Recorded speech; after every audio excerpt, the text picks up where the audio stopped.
મજામાં પરા બધા સુખમાં ને અંબામાના આશીર્વાદ બરાબર છે ને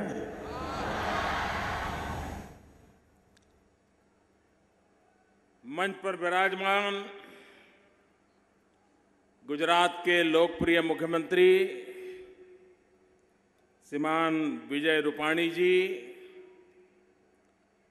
उप मुख्यमंत्री श्रीमान नितिन भाई पटेल, केंद्र में मंत्रिपरिषद के मेरे साथी, इसी धरती के संतान श्रीमान हरिभाई चौधरी, पुरुषोत्तम भाई रूपाला, गुजरात विधानसभा के अध्यक्ष श्रीमान रमण भाई, बनास डेयरी के अध्यक्ष और राज्य सरकार के मंत्री श्रीमान शंकर भाई चौधरी, भारतीय जनता पार्टी के गुजरात प्रदेश के युवा अध्यक्ष एवं विधायक श्रीमान जीतूभाई वाघाणी, राज्य सरकार में मंत्री श्री दिलीप ठाकुर जी, ईश्वर भाई Patel, Kesaji Chauhan, milk marketing federation Anand के अध्यक्ष श्री जेठाभाई पटेल, जिला पंचायत के अध्यक्ष श्रीमान दिनेश जी, हमारे बहुत पुराने वरिष्ठ नेता श्रीमान परबत भाई पटेल, बनास डेयरी उपाध्यक्षा श्रीमान मावजी भाई मगन भाई देसाई, मंच पर विराजमान सभी महानुभाव और विशाल संख्या में पधारे हुए बनासकांठा के मेरे प्यारे भाइयों और बहनों,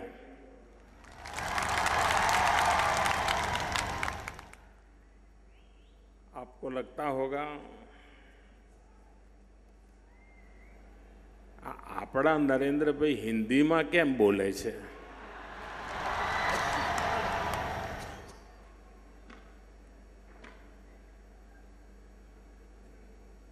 अरे देश को भी तो पता चलना चाहिए कि बनासकांठा का किसान कैसा काम करता है। मरुभूमि में भी जान भरने की ताकत अगर है तो बनासकांठा के किसान में है, उत्तर गुजरात के किसान में है, जो अपना पसीना बहा करके जमीन में जान भर देता है। और इसलिए देश को पता चले कि इस बनासकांठा जिला पाकिस्तान की सीमा पर बिना पानी, बिना बरसात, रेगिस्तान जैसी जिंदगी गुजारता हुआ इंसान अपने पराक्रम से, पुरुषार्थ से अपने भाग्य को कैसे बदल सकता है, इसका ये जीता जागता उदाहरण ये जिले के नागरिक हैं, उनका पुरुषार्थ है और उनकी सफलताएं हैं। भाइयों बहनों, मुझे बताया गया 25-27 साल के बाद कोई प्रधानमंत्री का बनासकांठा जिले में आने का हुआ है। भाइयों बहनों, मैं आपके बीच में प्रधानमंत्री के रूप में नहीं, इस धरती के संतान के रूप में आया।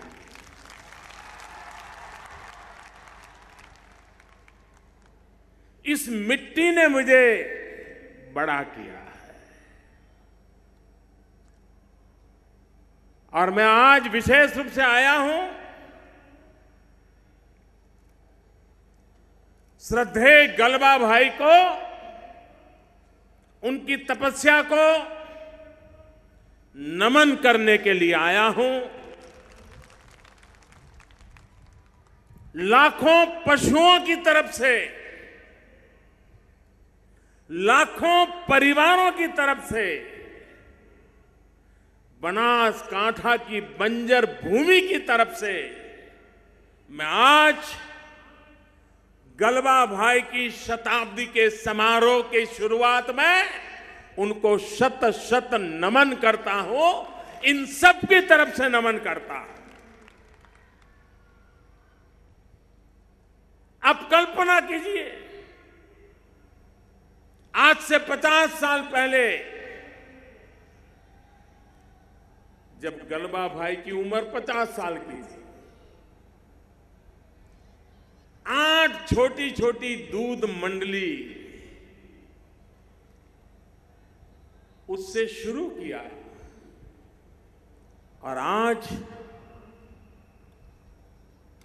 किसानों के सहयोग से, पुरुषार्थ से, परिश्रम से और उसमें भी बनासकांठा की, उत्तर गुजरात की मेरी माताओं बहनों के पुरुषार्थ के कारण, जिन्होंने पशुपालन को परिवार की सेवा का हिस्सा बना दिया, उन्होंने ये श्वेत क्रांति ला दी।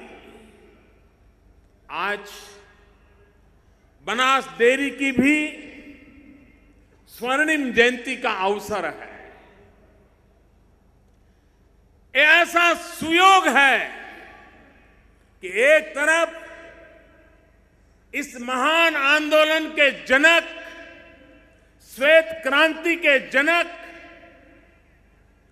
गलबा भाई की शताब्दी और दूसरी तरफ उन्हीं के हाथों से बोए गया पौधा, 8 मंडली से शुरू हुआ पौधा आज बनास डेयरी के रूप में वटवृक्ष बन गया है।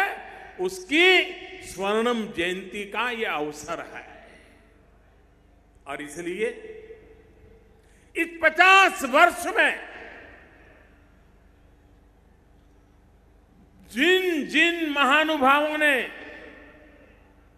इस बनास डेयरी को चलाया, आगे बढ़ाया, इस ऊंचाई पर ले गए,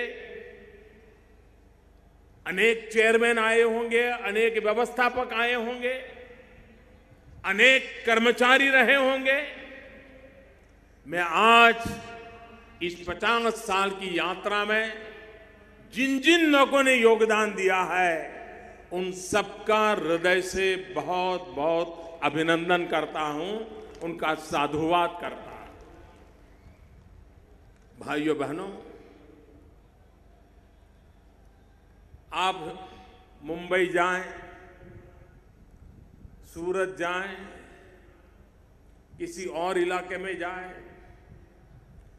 तो कठिनाइयों में जिंदगी गुजारने के लिए गुजरात से कौन आया है, तो ज्यादातर पता चलता था कच्छ और बनासकांठा के लोग अपना गांव, अपना इलाका छोड़ करके रोजी रोटी कमाने के लिए कहीं बाहर जाते थे, क्योंकि यहां कोई प्राकृतिक संसाधन नहीं थे।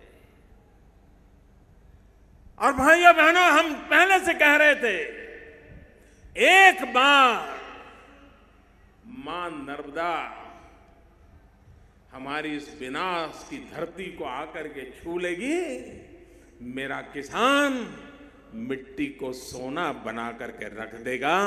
आज उसने बनास की सूखी धरती को, इस रेगिस्तान वाली धरती को सोने में तब्दील कर दिया। मुझे बराबर याद है, मैं नया नया मुख्यमंत्री बना था, कई सारे सवालिया निशान मेरे लिए लगाए जाते थे। ये मोदी मुख्यमंत्री क्या करेगा? ये तो कभी गांव का सरपंच नहीं रहा, कभी चुनाव नहीं लड़ा, इसको क्या आएगा? बड़ी मजाक उड़ती थी। उस समय मेरा सबसे पहला सार्वजनिक कार्यक्रम डीसा में हुआ था, इसी धरती पर हुआ था, इसी मैदान में हुआ था, और वो था लोक कल्याण मेला और उस दिन मैंने जो नजारा देखा था, आज उससे अनेक गुना नजारा बड़ा मेरी आंखों के सामने देख रहा। भाइयों बहनों, मुझे बराबर याद है बनासकांठा के किसान मुझ पे बहुत नाराज रहते थे, गुस्सा करते थे, कभी कभी मेरे पुतले जलाते थे, और फिर भी मैं हिम्मत करके उनके बीच जाता था और मैं उनको कहता था कि अगर बनासकांठा का भाग्य बदलना है तो हमें पानी बचाना पड़ेगा, बिजली के तार छोड़ने पड़ेंगे, किसान को बिजली नहीं पानी चाहिए। ये बात मैं उस समय बताता था, नाराजी मोलता था, लेकिन ये मेरा सौभाग्य है कि वही बनासकांठा, वही मेरे बनासकांठा के किसान, उन्होंने मेरी बात को सर आंखों पे चढ़ाया और आज ड्रिप इरिगेशन में, टपक सिंचाई में, स्प्रिंकलर में पूरे गुजरात में नंबर 1 पर लाकर के खड़ा कर दिया। मैं उन सभी किसानों को, मैं आज उन सभी किसानों को सर झुका करके नमन करता हूं। उन्होंने न अपना भाग्य बदला है ऐसा नहीं है, उन्होंने आने वाली अनेक अनेक पीढ़ियों का भी भाग्य बदल दिया है। मुझे याद है 2007 या 2008 का वर्ष होगा, ऐसा ही एक किसानों के लिए कार्यक्रम मेरा था, तो मैं बनासकांठा में आया था। तो हमारे एक मित्र हैं, दिव्यांग हैं, श्री गेना जी। गेना जी हमारे लाखनी तहसील से हैं। तो गेना जी चल तो पाते नहीं हैं, दिव्यांग है, लेकिन बड़े प्रगतिशील किसान हैं। वो इतना बड़ा दाढ़म लेकर के, अनार लेकर के मुझे भेंट करने आए, नारियल से भी बड़ा था। मैं हैरान था, मैंने उनसे पूछा, भाई ये कमाल कैसे किया है आपने? बोले साहब आज तो मेरे खेत में पूरे जिले के लोग देखने के लिए आते हैं और आप देखना धीरे धीरे दाड़म की खेती में बनासकांठा आगे निकल जाएगा।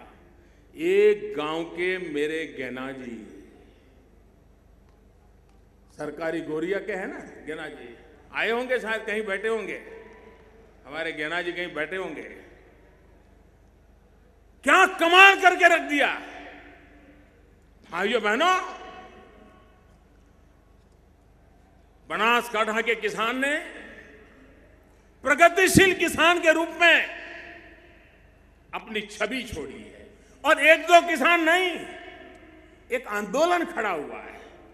आज भी बनासकांठा के किसानों ने प्रति हेक्टर आलू की पैदावार का जो रिकॉर्ड किया है, उस रिकॉर्ड को कोई तोड़ नहीं पाया है। ये काम बनासकांठा ने कर दिया। आज बनासकांठा पोटैटो के लिए भी जाना जाने लगा है। भाइयों बहनों, किसान के लिए कुछ चीजें कैसी वरदान होती है। गलबा भाई ने जब डेयरी का काम शुरू किया, जहां पानी ना हो, रेगिस्तान हो, 10 साल में 7 साल अकाल रहता हो, जहां किसान ईश्वर की इच्छा पर ही जिंदगी गुजारता हो, उसके लिए तो आत्महत्या एक ही रास्ता बच जाता था। लेकिन इस जिले ने किसानों को पशुपालन की ओर मोड़ दिया, दूध उत्पादन की ओर मोड़ दिया, और पशुओं की सेवा करते करते, दूध क्रांति करते करते अपने परिवार को भी चलाया, बच्चों को भी पढ़ाया और जीवन को आगे ले गए। भाइयों बहनों, यही बनासकांठा, यही गुजरात जिसने श्वेत क्रांति का नेतृत्व किया था, आज मुझे खुशी हुई कि बनास डेयरी ने श्वेत क्रांति के साथ साथ स्वीट क्रांति का भी बिगुल बजाया है। जहां श्वेत क्रांति हुई वहां अब स्वीट क्रांति भी होने वाली है।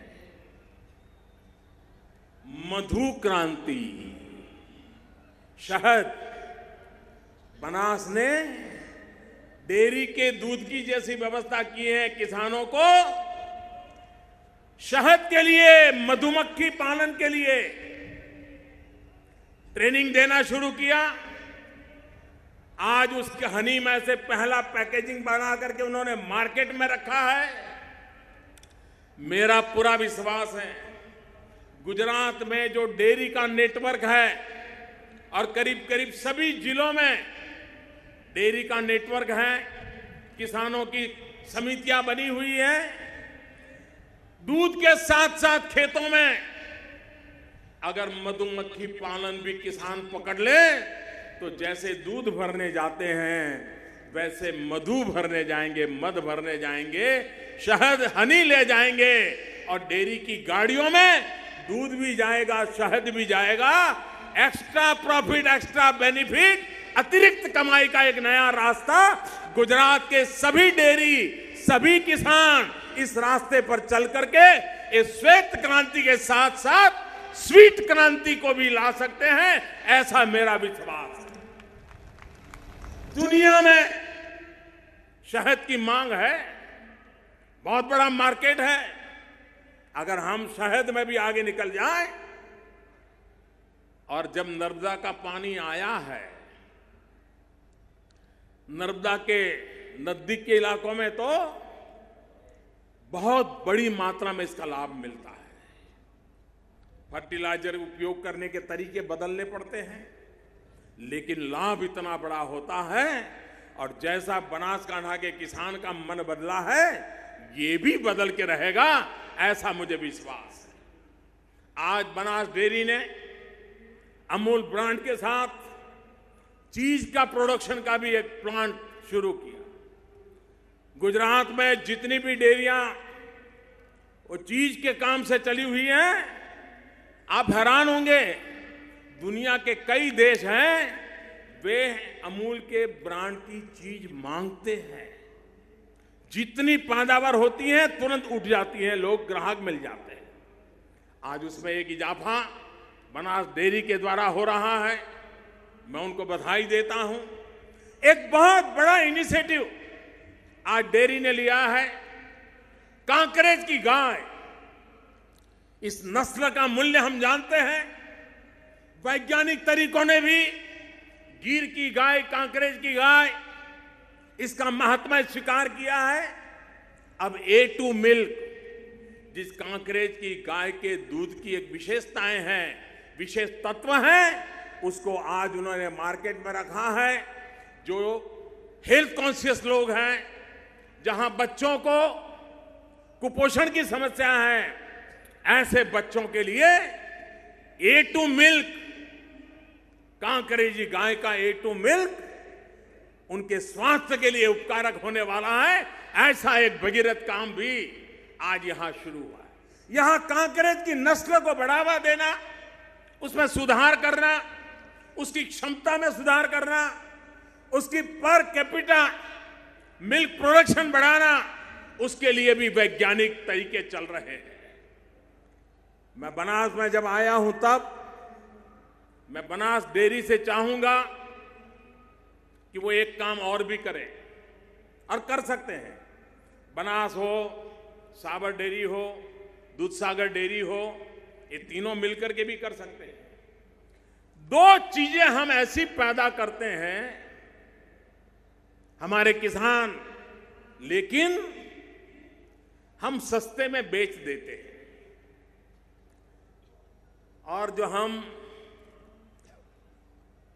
कैस्टर की खेती करते हैं, दिवेला, एरंडा, 80% खेती हमारे यहां होती है, उसका उत्पादन।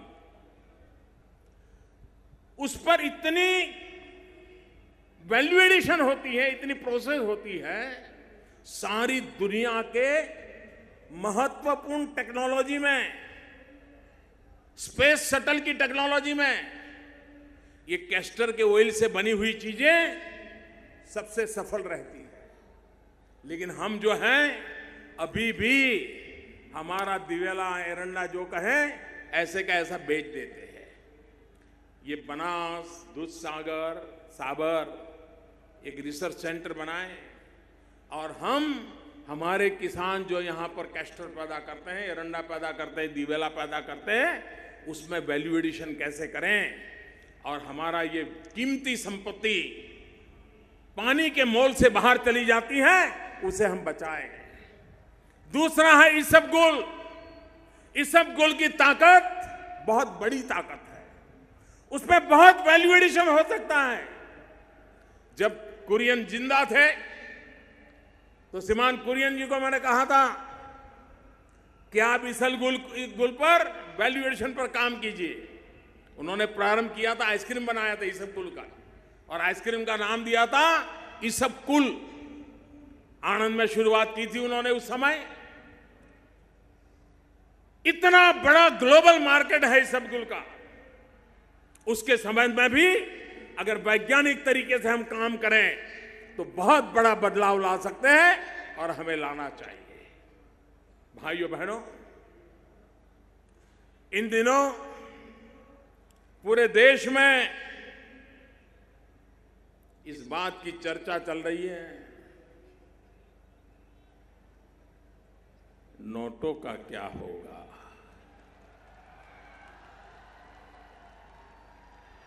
आप मुझे बताइए, 8 तारीख के पहले 100 की नोट की कोई कीमत थी क्या? 50 की नोट की कोई कीमत थी क्या? 20 की नोट की कोई कीमत थी क्या? छोटे को कोई पूछता था क्या? हर कोई बड़ों को ही पूछता था 1500, 1500, 1500। 8 तारीख के बाद देश देखिए 100 का मूल्य कैसा बढ़ गया, कैसी ताकत बढ़ गई, उसकी जान आ गई। भाइयों बहनों, जैसे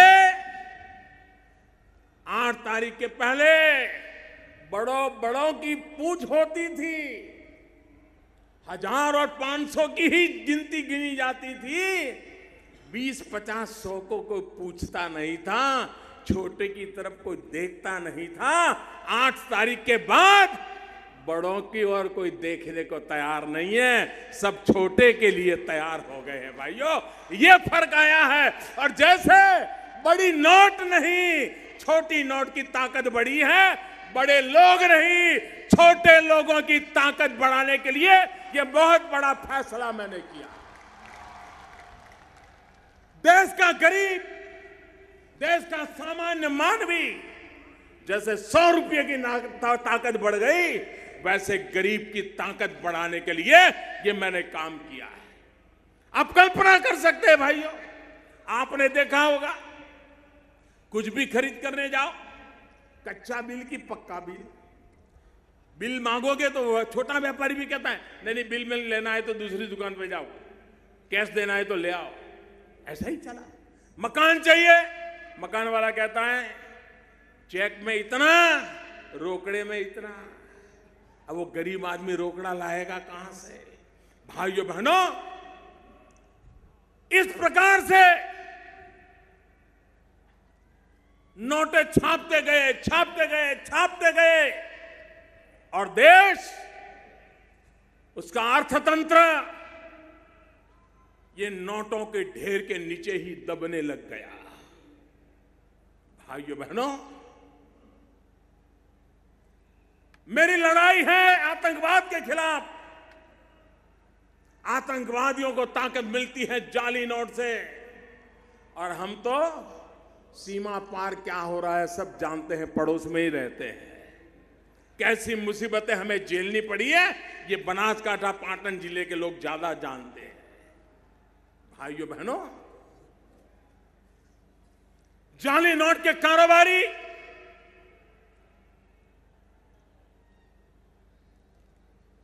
हिंदुस्तान में जितनी हो हल्ला है ना, उससे ज्यादा बाहर है, जाली नोटों के कारोबारियों में बाहर है। नक्सलवाद, सारे नौजवान सरेंडर होकर के वापस आने लगे हैं। हर किसी को लगता है अब मुख्य धारा में वापस आना चाहिए। आतंकवादियों को जहां से ताकत मिलती थी, उन रास्तों को रोकने में सफल हुए। ये जाली नोट का कारोबार, उसका मृत्युगंठ एक निर्णय से किया है भाई। भ्रष्टाचार, काला धन, ये भ्रष्टाचार और काले धन में पीड़ा किसको होती थी? किसी बेईमान को न भ्रष्टाचार से परेशानी थी, न काले धन से परेशानी थी। एक भ्रष्टाचारी को दूसरे भ्रष्टाचारी को कुछ देना भी पड़ता था, तो भी देने वाला भ्रष्टाचारी दुखी नहीं था। अगर दुखी कोई था तो इस देश का ईमानदार नागरिक दुखी था। परेशान था तो इस देश का ईमानदार नागरिक परेशान था। 70 साल तक इन ईमानदार लोगों को, 70 साल तक इन ईमानदार लोगों को आपने लूटा, आपने परेशान किया, उसको जीना मुश्किल कर दिया। आज मैं जब ईमानदारों के साथ खड़ा हूं तो अब ईमानदारों को भड़काया जा रहा है और मुझे खुशी है। मेरे ईमानदार देश के नागरिकों ने लाखों भड़काने के बावजूद भी सरकार के इस निर्णय का साथ दिया है। मैं 125 करोड़ देशवासियों को सत सत नमन करता हूं कि इतना बड़े काम में उन्होंने मेरी मदद की। भाइयों बहनों, आजकल बड़े बुद्धिमान लोग भाषण सुनाते हैं कि मोदी जी आपने इतना बड़ा निर्णय किया, लेकिन हमारे जीते जीते कोई लाभ नहीं मिलेगा, मरने के बाद मिलेगा। भाइयों बहनों, हमारे देश में एक चारवाक ऋषि हो गए। ये चारवाक ऋषि कहते थे, ऋणम कृत्वा धृतम पिबेत। वो कहते थे, अरे मृत्यु के बाद क्या होने वाला है कौन जाता है, जो मौज करनी है अभी कर लो, जो खाना है खा लो, घी पीना है पी लो, आनंद से जी लो। इस चारवाक की फिलॉसफी को कभी भी हिंदुस्तान ने स्वीकार नहीं किया। हमारा तो देश ऐसा है, बूढ़ा गरीब मां बाप, पैसे बहुत कम हो तो बूढ़ा बाप और बूढ़ी मां बात करते हैं कि ऐसा करो, शाम को सब्जी बनाना बंद कर दो, थोड़े पैसे बच जाएंगे तो मरने के बाद बच्चों के काम आ जाएंगे। मेरा देश मरने के बाद मेरा क्या होगा ये कभी चिंता नहीं करता है। मेरा देश मेरे बाद की पीढ़ियों का भला क्या हो ये सोचने वाला देश है। मेरा देश स्वार्थी लोगों का देश नहीं है। मेरे देश का चिंतन सुख के लिए, खुद के सुख के लिए जीने वाला नहीं है। मेरा देश का चिंतन भावी पीढ़ियों के सुख के लिए चलने वाला है। ये नए चारवाक लोग जो पैदा हुए हैं, ऋणम कृत्वा धृतम पिबेत, ये जो बातें करने वाले लोग हैं, उनको 50 बार सोचना पड़ेगा। भाइयों बहनों, आपने देखा होगा पार्लियामेंट चल नहीं रही है, चलने दी नहीं जा रही है। हमारे देश के राष्ट्रपति सार्वजनिक जीवन में उतना लंबा अनुभव है, शासन चलाने वाले श्रेष्ठतम लोगों में से हमारे राष्ट्रपति जी रहे हैं। वो अलग राजनीतिक विचारधारा में पले बड़े हैं, लेकिन देश की संसद में जो कुछ भी हो रहा था उससे इतने पीड़ित हो गए, इतने दुखी हो गए कि 2 दिन पहले उनको सांसदों को सार्वजनिक रूप से टोकना पड़ा। विरोध पक्ष को नाम देकर के टोकना पड़ा। और मैं हैरान हूं, सरकार कहती है कि हम चर्चा चाहते हैं, सरकार कहती है प्रधानमंत्री बोलने के लिए तैयार है, सरकार कहती है प्रधानमंत्री आकर के कहने को तैयार है, लेकिन उनको मालूम है उनका झूठ टिक नहीं पाता है और इसलिए वो चर्चा से भागते रहे हैं। और इसलिए लोकसभा में मुझे नहीं बोलने दिया जाता, मैंने जनसभा में बोलने का रास्ता चुन लिया है भाई। और जिस दिन मौका मिलेगा लोकसभा में भी 125 करोड़ देशवासियों की आवाज मैं जरूर पहुंचाने का प्रयास करूंगा। मेरे भाइयों बहनों, मैं विरोधी दल के मित्रों से आज महात्मा गांधी की इस धरती से, सरदार वल्लभ भाई पटेल की इस धरती से सार्वजनिक रूप से आग्रह करना चाहता हूं। जब चुनाव होते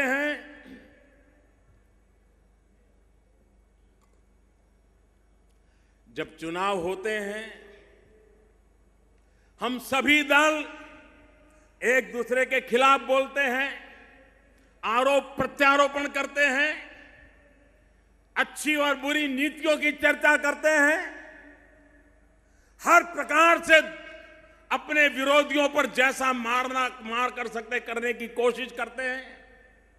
सभी दल करते हैं, भारतीय जनता पार्टी भी करेगी, कांग्रेस भी करेगी, बाकी सब छोटे मोटे दल भी सब करते हैं। लेकिन सभी पार्टियां एक काम जरूर करती है, क्या? मतदाता सूची को ठीक करना, अधिकतम लोग मतदान करने आए इसकी चिंता करना, मतदाताओं को कैसे बटन दबाना वो सिखाना सभी दल करते हैं। एक तरफ तो नीतियों का विरोध करते हैं, दूसरे को पराजित करने की ताकत लगाते हैं, लेकिन दूसरी तरफ सब मतदाता सूची पे ध्यान देते हैं, इलेक्ट्रॉनिक वोटिंग मशीन पे ध्यान देते हैं, अधिक लोग मतदान करने के लिए आए इस पर ध्यान देते हैं। क्यों? क्योंकि लोकशाही हम सबकी जिम्मेवारी है। मैं विरोध पक्ष के मित्रों से कहना चाहता हूं, आप ये तो नहीं कहने की हिम्मत कर रहे हो कि मोदी 1000 और 500 वाला नीट वापिस ले लो, क्योंकि आपको मालूम है जनता का मिजाज बदला हुआ है। हाँ, कुछ लोगों ने कहा अच्छा मोदी जी ये तो ठीक है, लेकिन ऐसा करो एक हफ्ते के लिए रोक लो। क्यों भाई? ये हफ्ते में कौन सा जादू होने वाला था? ये एक हफ्ता रोकने के इरादा क्या था? लेकिन कोई दल ये नहीं कहता है कि निर्णय को रोल बैक करो, सब दल कहते हैं ठीक से लागू करो। मैं सभी दलों से कहना चाहता हूं कि जैसे चुनाव में हम एक दूसरे का घोर विरोध करते हैं, लेकिन मतदान बढ़ाने के लिए मेहनत करते हैं, मतदाता सूची के लिए मेहनत करते हैं, इलेक्ट्रॉनिक मशीन की ट्रेनिंग के लिए मेहनत करते हैं। आज समय की मांग है कि आप खुल करके मेरा विरोध करिए, मेरी आलोचना करिए, लेकिन लोगों को बैंकिंग सिखाने के लिए काम कीजिए, इलेक्ट्रॉनिक पद्धति से पैसे कैसे लिए जाते दिए जाते ये सिखाइए। हम सब मिलकर के देश को भाग्य बदलने का एक ऐसा उत्तम अवसर आया है, हम सब उसको काम करें और आप भी फायदा उठाइए। मुझे खुशी होगी मेरे विरोधी दल के लोग जन जन को इस काम में लगा करके अगर राजनीतिक फायदा उठाते हैं तो देश का भला हुआ, इसका मुझे आनंद होगा भाइयों। अरे राजनीति से ऊपर राष्ट्र नीति होती है, दल से बड़ा देश होता है। भाइयों बहनों, गरीबों पे बातें करना अलग होती है, गरीबों के लिए नीतियां बना करके कठोरता से लागू करने के लिए समर्पण का भाव लगता है, और समर्पित भाव से आज ये सरकार आपकी सेवा में लगी है। भाइयों बहनों, मैंने पहले दिन से कहा है, ये निर्णय मामूली नहीं है मेरे भाइयों बहनों। बहुत मुश्किल बड़ा निर्णय है, कठिन निर्णय है। और मैंने कहा था बहुत तकलीफ पड़ेगी, मैंने कहा था मुसीबत आएगी। और 50 दिन ये तकलीफ होगी ही होगी, और तकलीफ रोजमर्रा थोड़ी बढ़ती भी जाएगी। लेकिन 50 दिन के बाद मैंने हिसाब किताब लगाया है, वो एकदम से धीरे धीरे धीरे धीरे करके पहले जैसी स्थिति की तरफ आगे बढ़ेगा। 50 दिन तक ये कठिनाइयां रहने वाली है। 50 दिन के बाद आप ही देखेंगे कि धीरे धीरे धीरे आपकी आंखों के सामने परिस्थितियां सुधरती नजर आ जाएगी। भाइयों बहनों, देश भ्रष्टाचार से मुक्त करने का एक महत्वपूर्ण कदम है। और कुछ लोग, आपने देखा होगा इन दिनों सरकार बराबर पीछे लग गई है। बैंक वाले जेल में जा रहे हैं, बड़े बड़े गड्ढे लेकर के भागे हुए लोग जेल जा रहे हैं। चारों तरफ उनको लगा था कि ठीक है, मोदी जी 1500 की बंद कर देता है, हम पिछले दरवाजे से कुछ कर लेंगे। लेकिन उनको मालूम नहीं था मोदी ने पिछले दरवाजे पर भी कैमरे लगाए हुए हैं। ये सब के सब पकड़े जाने वाले, कोई बचने वाला नहीं है। 2 महीना, 3 महीना, 6 महीना, जिन्होंने भी 8 तारीख के बाद नए पाप किए हैं, वो तो किसी हालत में बचने वाले नहीं है। भाइयों बहनों, उनको सजा भुगतनी पड़ेगी। 125 करोड़ देशवासियों के सपनों को चूर चूर करने का पाप जिन्होंने किया है, वो बचने वाले नहीं है। ये मैं देशवासियों को विश्वास दिलाना चाहता हूं। भाइयों बहनों, आपने मुसीबत झेली है, तकलीफ झेली है, अभी भी झेलनी है।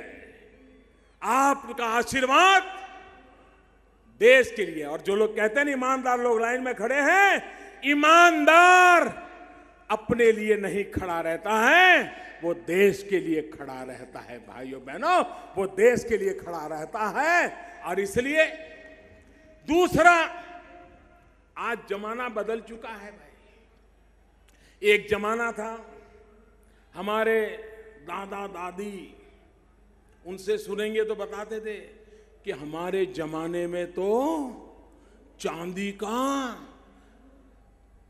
गाड़ा पहिड़ा जोड़ो रुपयो तो एम के आपने कि बैलगाड़ी के पहिए जितना बड़ा रुपया चांदी का हम देखते थे, उपयोग करते थे। भाइयों बहनों, ये चांदी के रुपये से बदलते बदलते बदलते कितनी मेटल बदल गई, तांबा आया और आया, न जाने क्या क्या आया, और धीरे धीरे करके हम कागज में चले गए कि नहीं चले गए। अब याद आता है कि चांदी का रुपया होगा तभी रुपया माना जाएगा, याद आता है क्या? अब वो रुपया कागज का भी हमारे जिंदगी का हिस्सा बन गया। कभी चांदी का रुपया हुआ करता था, धीरे धीरे कागज का रुपया आ गया। भाइयों बहनों, अब वक्त बदल चुका है। अब तो आपके मोबाइल फोन में ही आपका बैंक आ गया है, आपका बटवा भी आपके मोबाइल फोन में है। आप चाय पीने जाएं, बटन दबाए, चाय वाले को पैसा पहुंच जाएगा, रिसीट मिल जाएगी। बीच में लोग चेक देते थे, चेक फाड़ते थे, 2 महीने के बाद पता चलता था कि चेक वापिस आया। बाद में केस कोर्ट में जो सबसे ज्यादा केस चलते हैं वो चेक वापिस आने के चलते हैं। आप नौजवानों का धन्यवाद, आपने बहुत बड़ा काम उठाया है, मैं आपको बधाई देता हूं। और बनासकांठा जिले को आप ई बटवा से जोड़ दीजिए। भाइयों, लोगों को ई मोबाइल बैंकिंग से जोड़ने में सफल होंगे, मुझे विश्वास है। भाइयों बहनों, हम जानते हैं कि अब वो कागज की नोटों का भी जमाना पूरा होने जा रहा है। अब तो आपके मोबाइल फोन में आपकी बैंक है। एक बार बैंक में जमा हो गया, आपको बैंक में कतार में खड़े रहने की जरूरत नहीं है, आपको एटीएम के बाहर लाइन लगाने की जरूरत नहीं है, आपको टाइम बर्बाद करने की जरूरत नहीं है। अखबार में एडवर्टाइजमेंट आता है, टीवी पर एडवर्टाइजमेंट आता है, आप अपने मोबाइल फोन से अगर आपके पैसे बैंक में पड़े हैं तो आप अपने पैसों का जो खरीदना खरीद सकते हैं। चेक तो बाउंस होता था, इसमें तो जैसे ही पैसे दोगे तो सामने रिसीट आ जाता है, पैसा मिल गया या पैसा पहुंच गया। कोई बाउंस होता ही नहीं, वहीं पता चल जाता है कि रुपया गया कि नहीं गया। भाइयों बहनों, हिंदुस्तान दुनिया में तेज गति से आगे जाना चाहता है। ये नोटों के बंडलों के ढेर, ये नोटों के पहाड़ हमारे अर्थतंत्र को दबोच रहे हैं। काले धन और भ्रष्टाचारियों को वो काम आ रहे हैं। गरीब की ताकत कम हो रही है। जैसे 1000 की नोट की कीमत थी, 100 की नहीं थी, अमीर की थी, गरीब की नहीं थी। आज गरीब की भी ताकत बढ़ गई है, 100 के नोट की भी ताकत बढ़ गई है। और अगर आपने ई बटवा कर लिया, बैंकों की कतारें खत्म करके बैंक को ही अपने मोबाइल में ले गए, आपको बैंक की कतार में जाने की जरूरत नहीं, बैंक आपके मोबाइल की कतार में खड़ी हो जाएगी।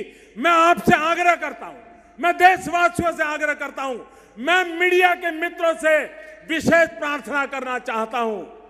मोदी की आलोचना करना आपका हक है, आप जरूर कीजिए। कतार में जो खड़े रहे हैं, उनको तकलीफ हो रही है, वो आप दिखाते हैं, मुझे कोई शिकायत नहीं है। लेकिन साथ साथ आप ये भी सिखाइए कि अब कतार में खड़े रहने की जरूरत नहीं है, बैंक आपके मोबाइल फोन की कतार में खड़ा हो जाएगा। बैंक वाला आएगा कि मुझे आपके यहां रख लो, वो दिन आ सकते हैं। टेक्नोलॉजी उपलब्ध है, व्यवस्था उपलब्ध है।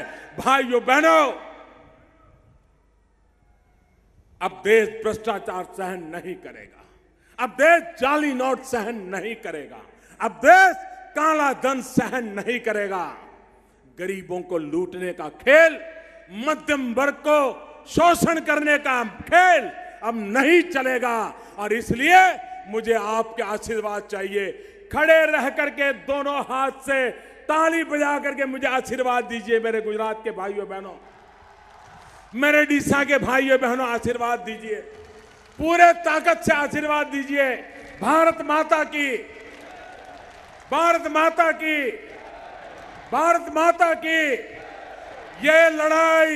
ये लड़ाई भारत का भाग्य बदलने की है। ये लड़ाई भ्रष्टाचार को खत्म करने की है। ये लड़ाई काले धन का खात्मा बुलाने के लिए है। ये लड़ाई जाली नोटों से देश को मुक्त कराने की है। और उसमें इस बनास की धरती ने मुझे आशीर्वाद दिए। मैं आपका बहुत बहुत आभारी हूं, आपका बहुत बहुत आभारी हूं। फिर से बोलिए, भारत माता की। पूरी ताकत से बोलिए, पूरा देश सुन रहा है। भारत माता की, भारत माता की। बहुत बहुत धन्यवाद।